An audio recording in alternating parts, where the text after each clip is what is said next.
Ce soi-disant miracle d'un cadavre prétendu ressuscité.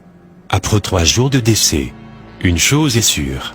Après avoir visionné cette vidéo, et après avoir exposé les 15 détails incroyables qui trahissent cette supercherie religieuse, vous découvrez la fraude cachée derrière ce faux miracle, monté de toutes pièces, avec des faux acteurs, dont les talents restent à désirer.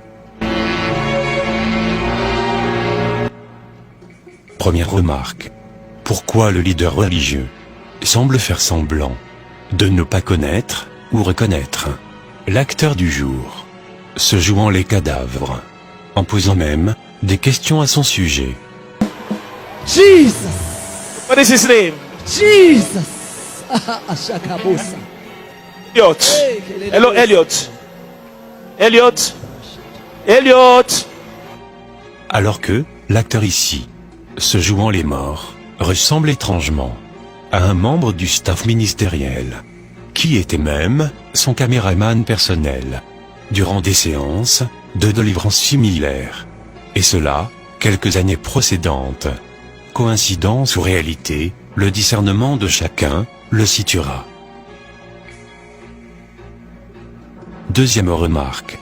Pourquoi parle-t-on de résurrection, tandis que nous voyons très bien l'acteur jouant le rôle du cadavre, en train de respirer, à grosses gorgées, avec de fortes pulsions de la poitrine, en prenant même le soin de remuer sa langue au passage. Troisième remarque. Pourquoi continue-t-on de parler de résurrection, tandis que le leader religieux lui-même confesse publiquement que son cadavre du jour respire déjà, et cela avant même de lui administrer la fameuse prière de résurrection. Can you see he's breathing? Hey! Ou bien, devrions-nous nous en tenir en la version officielle de la modératrice du culte de ce jour, qui indiqua qu'une famille qui était en provenance de la morgue, avec un cadavre de 3 jours, en direction du pays d'origine du défunt, qui est le Zimbabwe, et dont le cortège funéraire fit escale dans l'enceinte du lieu de culte de ce ministère, nommé Alléluia Ministry. Et que toujours selon ses dires, dès que le corbillard franchit le seuil du portail du ministère, les membres de sa famille constata, d'après eux, que les doigts du cadavre se mirent à bouger. C'est alors que la modératrice du culte vint alerter le leader religieux de ce ministère. Écoutons-la avec ses propres explications. Something is happening as the funeral parlor drove over the church door. The next door neighbor that came with them said, "It seems like the fingers of this dead corpse is beginning to move." Mais cette explication de la modératrice du culte n'est malheureusement pas convaincante, et cela nous ramène à notre 4e remarque, qui est comme suit. Comment les membres de la famille ont-ils constaté les doigts du cadavre bouger dans un cercueil sans vitre de vision, en plus avec une couverture qui ne révèle aucunement la position du corps? 5e remarque. Et chose bizarre, pourquoi les membres de la famille endeuillée continuent de maintenir le soi-disant défunt cloîtré dans un cercueil fermé, avec le risque d'étouffement, avec en plus les crochets de sécurité toujours en place, dans l'attente du leader religieux, dont ils n'avaient pourtant aucune certitude qu'il interromprait l'élan du culte, afin de sortir à leur rencontre, alors que les mêmes membres de la famille prétendent avoir vu les doigts du cadavre bouger. Qui d'entre nous garderait son proche frappé par la mort, et en plein début de résurrection, dans un cercueil fermé, et en plus, verrouillé, sans avoir la curiosité de l'ouvrir? en vue de faire une vérification, avant l'arrivée sur les lieux, du pasteur. Surtout après le soi-disant mouvement des doigts.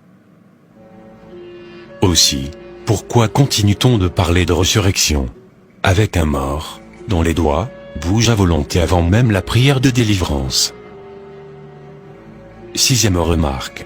Pourquoi les images issues du filmage de cette caméra-ci, et qui est d'ailleurs la seule à faire un gros plan sur le visage du soi-disant cadavre, avant la sortie du corps du corbillard, ne sont pas inclus dans la production finale de la vidéo de témoignage, alors que nous voyons tous bien que cette vidéo est le fruit d'un montage finalisé. Et, en lieu et place, l'on nous sert que des images filmées à distance. Aussi, une autre remarque, tout filmage qui se rapproche du visage du cadavre, en ce moment précis, est automatiquement crispé avec des signaux de brouillage, et cela, par qui? Aucun indice, alors que cet extrait vidéo a été récupéré sur le site officiel de ce ministère, Alléluia Ministry. Septième remarque de taille. Selon la famille du soi-disant cadavre, le corbillard était en train de transférer le corps de l'Afrique du Sud, ou soit de Johannesburg à Zimbabwe, qui est, au moins, à 10 heures de route.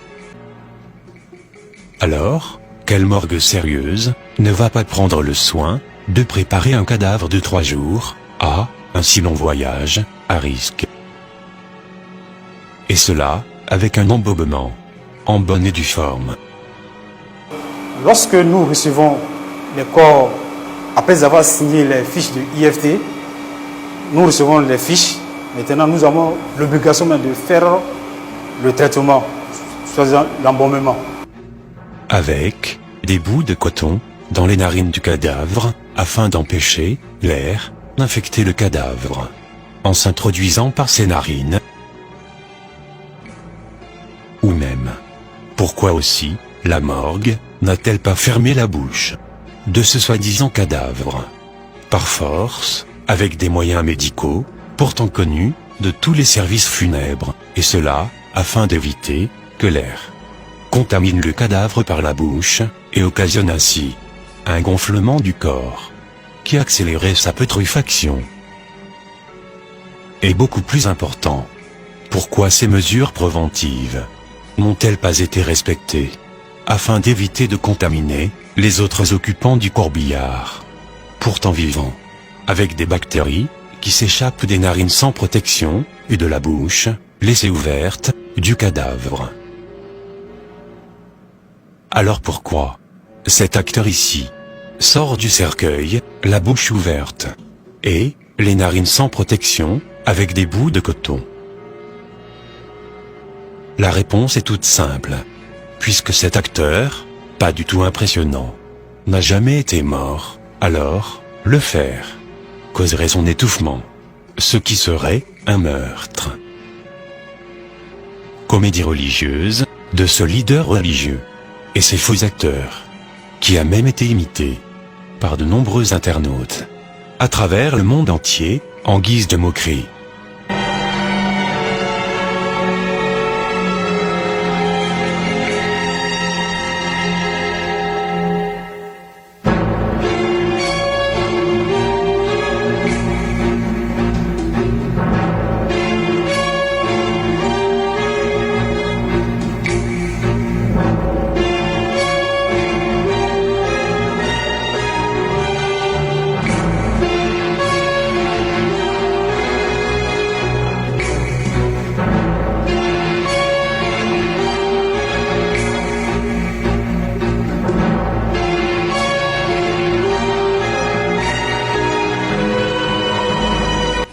Huitième remarque.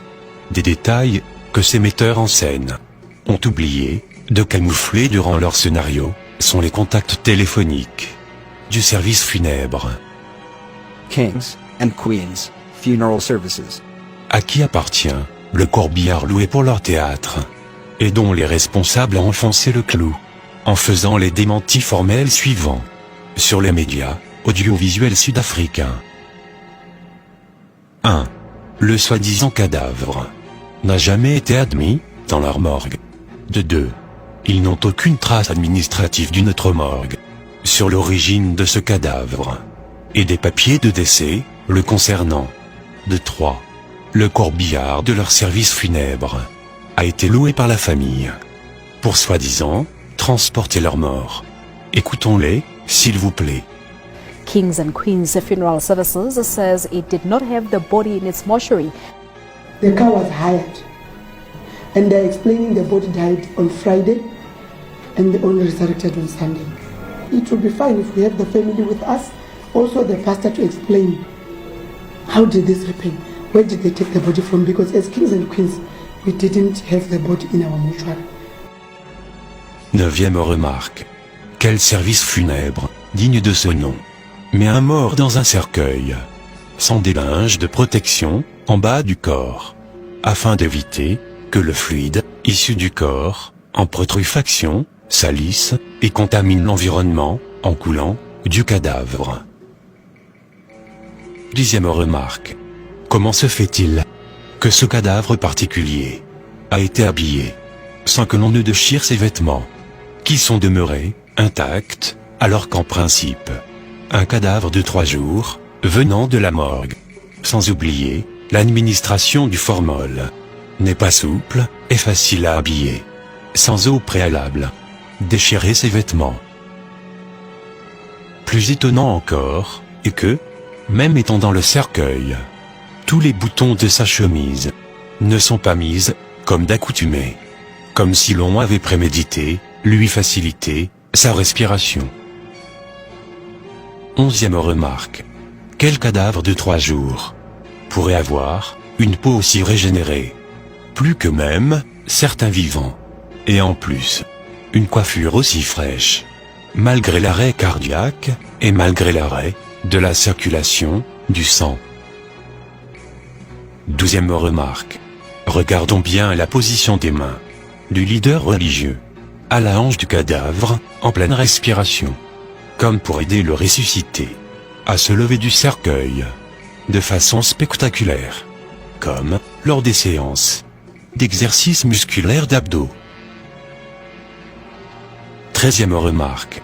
Quelle personne sensée laisserait un bien-aimé qui vient de ressusciter manger dans ses habits de cadavre, sans même lui retirer au moins ses gants de mort?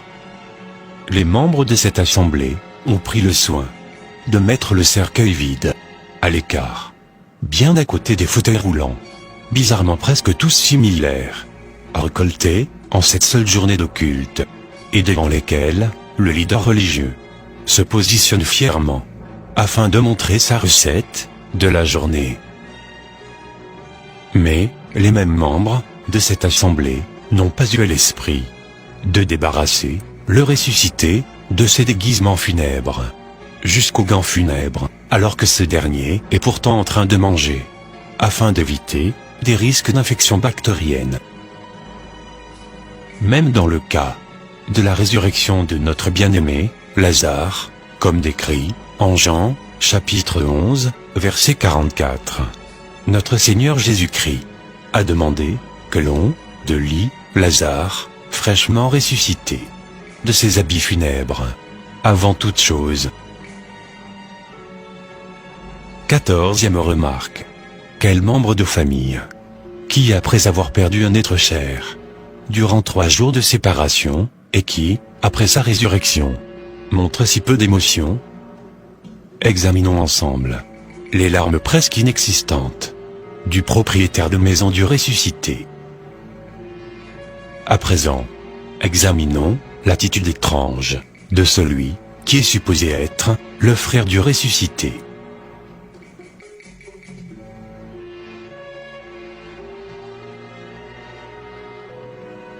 Et plus choquant, constatons ensemble la réaction fade de cette femme, qui est supposée être l'épouse du ressuscité, et cela, malgré 3 jours de séparation d'avec son mari, à cause de la mort. La soi-disant épouse semble être distante du ressuscité. 15e remarque. Le soi-disant ressuscité semble ne pas reconnaître les humains qu'ils regardent désormais, étrangement, comme des extraterrestres. Il semble ne plus reconnaître sa propre femme et ne lui donne aucune attention. Mais cependant, le ressuscité se rappelle, subitement, de son nom. What is your name?